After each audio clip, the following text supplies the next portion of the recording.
வணக்கம். நல்ல நேரம் டிவி சேனல் நேர்களே, நான் உங்கள் அன்பான சயின்டிபிக் வேதிக் அஸ்ட்ராலஜர் அஸ்ட்ரோரஞ்சி பேசுகிறேன்.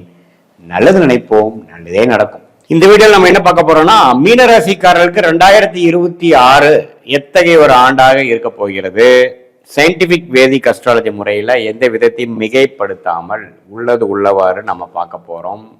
பரிகாரங்கள் மிகைப்படுத்தி பார்ப்பது அது மாதிரி விஷயங்களே இல்லாமல் அறிவியல் சார்ந்த முறையில் நம்மளுடைய போன ஜென்மத்தில் செய்த பாவ புண்ணியங்களுக்கு ஏற்ற மாதிரி இந்த ஜென்மத்தில் நம்மளுடைய வாழ்க்கையில் சாதகமான வாழ்க்கை சம்பவங்களும் சாதகமற்ற வாழ்க்கை சம்பவங்களும் எப்படி உருவெடுக்கிறது, அதுக்கு ஒளி தத்துவம் எப்படி செயல்படுகிறதுங்கிறது மிகைப்படுத்தாமல் உள்ளது உள்ளவாறு பார்க்க போறோம். இது பாருங்க, இந்த ஆண்டு கிரகம் என்று சொல்லப்படுகிற குரு, சனி, ராகு கேதுகளை வைத்து பார்க்கக்கூடியது. இது ஒரு பொதுவான பலன் தான். துல்லியமான பலன்கள் உங்களுடைய ஜென்ம ஜாதகத்தில் பார்க்கும்பொழுது ஒண்ணுமே நம்ம சேர்த்து பார்க்க முடியும். இப்ப பாருங்க, குரு மாதத்தின் முதல் 5 மாதம், ஆண்டின் முதல் 5 மாதம், மே மாதம் வரைக்கும் குரு 4ஆம் இடத்திலிருந்து தொழில் மேன்மை, தொழில ஒரு ஃபோக்கஸ், இம்ப்ரூவ்மெண்ட் அதுல கொடுக்கிறார். நல்ல ஒரு முன்னேற்றம், தாயார், இடம், வண்டி, வாகனம் அது மாதிரி விஷயத்துலையும் ஓரளவுக்கு நம்மளுடைய கர்மா என்ன நம்ம பண்ண நினைக்கிறோமோ அதுல ஓரளவுக்கு ஃபோக்கஸ்டா பண்ண வைக்கிறார். இருந்தாலும் ஜென்ம சனி போய் கொண்டிருக்கிறதுன்னு மறந்துடக்கூடாது. ஸோ எல்லாமே கொஞ்சம் ஸ்ட்ரெஸ்ஸாக தான் இருக்கும். மைண்டு கிளாரிட்டியோடு இருக்காது. நம்ம அப்பப்போ டென்ஷன் கொடுக்கும். சில பேர்த்துக்கு உடல் உபாதைகள் வரலாம். சில பேர்த்துக்கு திடீர்னு சில செட்பேக்ஸ் வரலாம். சில பேருக்கு இந்த உறவுகளில் பிரச்சனை வரலாம். அது மாதிரி பல விஷயங்கள் அப்ஸ் அண்ட் டவுன்ஸ் இருக்கக்கூடிய அமைப்புகள் கொடுக்கக்கூடிய ஒரு ஜென்மசனி தான் போய்கொண்டிருக்கிறது. எல்லாத்திலையும் கவனம் தேவை. அதே சமயத்தில் ராகு 12ஆம் இடத்திலிருந்து குருவின் பார்வை பெற்று விரயங்கள், கோயிலுக்கு போகிறது, வெளிமாநிலம் போகிறது, வெளிநாடு போகிறது, அது மாதிரி எண்ணங்கள் இருக்கிறவங்களுக்கெல்லாம் டக்கு டக்குன்னு நடக்கும். விரயங்கள் அதிகமாக உண்டு. சிறு சிறு விரயங்களும் சிறு சிறு பிரயாணங்களும் உண்டு. அதே சமயத்தில் 6ல் குரு இருக்கிறது ஓரளவுக்கு நல்லது தான். ஸோ இது எது மாதிரி ஒரு அமைப்பு கொடுக்குதுன்னா, முதல் 5 மாதங்கள் நம்ம கூட செய்யக்கூடிய வேலையில நிதானமாகவும் அதையும் ஃபோக்கஸ் பண்ணிக்கூடிய அமைப்புகள் தேவைப்படுகிறது. இதே ஜூன் மாதத்துக்கு அப்புறம் பார்த்தீங்கன்னா குரு 5ஆம் இடத்துக்கு உச்சம் பெற்று இதுவரை 5 மாதமாக ஒரு டல்லா போயிட்டு இருந்த விஷயமெல்லாம் கொஞ்சம் நல்லா ஆகுது. ஜென்மசனி கொஞ்சம் கண்ட்ரோலுக்குள்ள வருது. உச்ச குருவு ராசியையும் ஜென்மசனியில் பாதிக்கப்பட்ட சனியையும் பாக்குறனால திருட்பலம் பெற்று மனம் தன்மை அடைகிறது, டென்ஷன் குறைகிறது, நம்ம வாழ்வாதாரம் இம்ப்ரூவ் ஆகுது. 11ஆம் இடம் என்று சொல்லப்படுகிற லாபஸ்தானத்தை பார்த்து இதுவரை செய்த உழைப்புக்கு தக்க ஒரு லாபம் கிடைக்குது. சில கடன்கள் குறையுது, சில பிரச்சனைகள் முடியுது, பம்பு வழக்குகள் கொஞ்சம் மீண்டு வரும், உடம்பு உபாதைகளை மாற்றினவங்களுக்கு ஒரு நல்ல ரிசல்ட் கிடைக்குது. ஸோ ஜென்மசனி பார்த்தீங்கன்னா மீனராசிக்காரர்களுக்கு ஜூன் மாதத்திலிருந்தே அதோட தாக்கங்கள் குறைவதே நீங்கள் பார்ப்பீர்கள். ஆனால் அது வரைக்கும் நீங்கள் கொஞ்சம் கேர்ஃபுல்லாக தான் இருக்கணும். திடீர்னு என்ன மாற்றங்கள், மென்டல் ஸ்டெபிலிட்டி இல்லாமல் இருக்கிறது, கோபதாபங்கள் வருவது, உடல் உபாதைகள் வருவது, சிறு வயதினர்களுக்கு பார்த்தீங்கன்னா தவறான சகவாசங்கள், தேவையற்ற செயல்கள்லாம் செய்யக்கூடிய அமைப்புகள் இருக்கு. கொஞ்சம் கேர்ஃபுல்லாக இருக்கணும். ஸோ மனம் சஞ்சனப்படக்கூடிய அமைப்புகள் இருக்கு. ஜூனுக்கு மேல ஒரு நல்ல அமைப்பு மீனராசிக்காரர்களுக்கு காத்திருக்கிறது. மனம் உற்சாகமடையும். அடுத்தடுத்த வேலை மாற்றம், முன்னேற்றம், தொழில் அபிவிருத்தி, வெளிநாடு பிராணங்கள், குழந்தைகள் எதிர்பார்க்கிறவங்களுக்கு குழந்தைகள் விஷயங்கள், கல்யாணமாகாமல் தடையா இருக்கிறவங்களுக்கு திருமணம் நடக்கக்கூடிய அமைப்புகள், நற்செய்தி பெறுவது, வேலையில ப்ரொமோஷன் வருவது, லாபங்கள் பெறுவது, நண்பர்களிடையே ஓரளவுக்கு நல்ல அமைப்புகள் வருது, காதல் கைகூடுவது, இது மாதிரி நல்ல பலன்கள் ஓரளவுக்கு செகண்ட் ஹாஃப்ல கொடுக்கக்கூடிய அமைப்புகள் இருக்கு. பட் என்னதான் இருந்தாலும் ஜென்மசனி ஆண்டு முழுவதும் இருக்குதுங்கிறது மறந்துடக்கூடாது.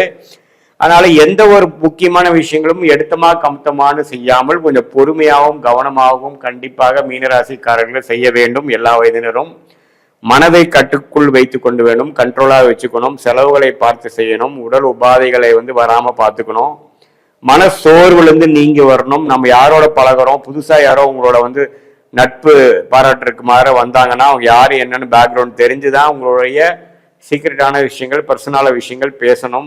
நம்பி ஏமாறக்கூடாது. ஸோ இது மாதிரி ஒரு ரிஸ்கான ஜென்மசனி என்று சொல்லப்படுகிறது. சில பாதிப்படைஞ்ச ஜாதங்களுக்கு சில பெரிய பாதிப்பும், பாதிப்பு இல்லாத ஜாதங்களுக்கு ஒரு சின்ன பாதிப்பும் கொடுக்கக்கூடிய அமைப்பு தான் இந்த ஜென்மசனி. அது குருவின் பார்வை ஜூன் மாதத்திலிருந்து வருவதனால் அதிலிருந்து கொஞ்சம் பிரச்சனைகள் இல்லை, கொஞ்சம் குறையும், எல்லாமே கொஞ்சம் தன்மையா வரும். நம்ம அதிலே சொன்ன மாதிரி இது ஒரு பொதுவான பலனே தவிர உங்களுடைய ஜென்ம ஜாதகத்துல நீங்க என்ன தேதியில எந்த ஊர்ல எந்த டைம்ல பிறந்தீங்க வைத்து உங்களோட லக்னம் என்ன, லக்னாதிபதி எப்படி இருக்கிறார், 2ஆம் இடம், 3ஆம் இடம், 4ஆம் இடம்லாம் எப்படி இருக்கு, ஒரு ஒரு கிரகமும் எந்த ஸ்தானபலம் திக்பலத்தில் இருக்கிறார், எந்த பாவம் அதிகமா வேலை செய்யுது, ஆட்சி உச்சம் பெற்றிருக்குதா, அப்ப என்ன தசாபுக்திகள் போய் கொண்டிருக்கிறது, யோகமான தசாபுக்திகளா அல்லது சுமாரான தசாபுக்திகளா, தசநாதன் புக்திநாதனும் இப்ப நம்ம சொன்ன கோச்சார் அண்ட் டிரான்சிட் அஸ்ட்ராலஜில எது மாதிரி அமைப்பு இருக்குங்கிறதா ஒரு சேர்ந்து சயின்டிபிக் வேதிக் அஸ்ட்ராலஜி முறையில எதையும் மிகைப்படுத்தாமல் உள்ளது உள்ளவாறு அப்படியே நம்ம பார்க்கும் பொழுது அடுத்த வரக்கூடிய காலகட்டங்கள் நமக்கு எப்படி ஓப்பன் அப் ஆகுது, எது மாதிரி விஷயங்கள் நமக்கு தென்படுகிறது, எது மாதிரி டைரக்ஷன்ல நமக்கு வாழ்க்கையை திரும்பக்கூடிய அமைப்புகள் இருக்கு, நம்மளுடைய பிராப்தங்கள் என்ன, எது எது நமக்கு நடக்கிற மாதிரி இருக்கு, எது எது நமக்கு நடக்கிற அமைப்புகள் இல்லை, எது மாதிரி ஒரு ஒரு துறை நமக்கு ஒத்து வரும், எந்த நேரத்தில் எது செய்யலாம், திருமண விஷயமா இருந்தாலும் சரி, தொழில் மேன்மையான விஷயங்களா இருந்தாலும் சரி, வேலை விஷயமா இருந்தாலும் சரி, உயர் படிப்பு விஷயமா இருந்தாலும் சரி, ஹெல்த் விஷயமா இருந்தாலும் சரி, எந்தெந்த நேரத்தில் எது மாதிரி விஷயங்கள் செய்யலாம், நம்மளுடைய பிராப்தங்கள் என்னங்கிறது நம்ம தெரிந்து கொண்டவையானால் தேவையற்ற மன உளைச்சல், தேவையற்ற பண விரயங்கள், தேவையற்ற சமய விரயங்கள்லாம் தவிர்த்து நமக்கு என்ன நேச்சுரலா நமக்குடைய ஜாதக பிரகாரம் நம்மளுக்கு என்ன வருதோ அதை தெரியும் பொழுது உங்களுக்குமே அதே மாதிரிதான் இருக்கும். ஜாதகர் என்ன சொல்லுதோ அதே மாதிரி உணர்வு தான் உங்களுக்கு இருக்கும். அது வேற சொல்லுது நம்ம வேற சொல்றங்கிற மாதிரி வராது. ஏன்னா உண்மையான ஜோதிடம் எப்படி இருக்குன்னா நீங்க என்னவோ அதுதான் காமிக்கக்கூடிய பிரதிபலிக்கக்கூடிய அமைப்பு தான் இருக்கு. அடுத்த வரக்கூடிய கர்வ் எப்படி இருக்கு, நமக்கு சாதகமான டைம் எப்போ வருது, எந்த நேரத்தில் எது நம்ம செய்யலாம், எப்போ நமக்கு வேகமாக எது மாதிரி காலகட்டத்தில் நம்ம ரிஸ்க் எடுத்து செயல்படணும், எது மாதிரி காலத்தில் நம்ம கொஞ்சம் அடக்கி வாசிக்கணும், சர்வேவானா போதுங்கிற மாதிரி இருக்கணும் அப்படிங்கிறதெல்லாம் நாம இந்த மனித குலத்துக்கு அருளிய இந்திய வேத ஜோதிடத்தை புரிந்து கொண்டு அது மூலமாக நம்மளோட வாழ்க்கையை கிளாரிட்டியோட நம்ம செயல்படும் பொழுது மன உளைச்சல் இல்லாமல், கன்ஃபியூஷன் இல்லாமல், இரட்டை மனம் இல்லாமல் நம்ம செயல்படும் பொழுது நம்மளுடைய உண்மையான கர்மாக்கு தகுந்த மாற உண்மையான பலன்களை பெற்று வாழ்க்கையில தேவையற்ற பண விரயங்கள், தேவையற்ற சமய விரயங்களை தவிர்த்து நம்மளுடைய பிராப்தத்தை தெரிந்து அதுக்கு தகுந்த மாதிரி திட்டங்களை தீட்டி அந்தந்த நேரத்தில் அதை செயல்படுத்துமே ஆனால் வாழ்க்கையில் எளிதில் வெற்றி பெறலாம். இதை விட்டுட்டு நாம தேவையற்ற நமக்கு ஆகாத சில வேலைகள், ஆகாத தொழில் பண்றது, ஆகாத நேரத்தில் நம்ம போய் ஒரு விஷயத்த இன்வால்வ் ஆகும் பொழுது நமக்கு பாத்தீங்கன்னா என்னடா எதுவுமே நடக்க மாட்டேங்குது அப்படிங்கிற மாதிரி இருக்கும். முதல் எப்படி நம்ம ஒரு ஊருக்கு போறோம், தெரியாத இடத்துக்கு போறப்போ ஒரு கிளாரிட்டி இல்லாதப்போ நம்ம கூகுள் மேப் அப்படிங்கிற ஒரு விஷயத்தைய நம்ம பார்த்து நம்மளோட ரூட் என்ன, இன்னும் எவ்வளவு டிஸ்டன்ஸ் இருக்கு, இன்னும் எவ்வளவு மணி நேரம் ஆகும், வெளியில் போறப்போ டிராபிக் இருக்கா, என்னென்ன மாதிரி விஷயங்கள் இருக்கு நம்ம தெரிந்து அது பிரகாரம் கிளாரிட்டியோட போய் நம்ம சேர்றோமே.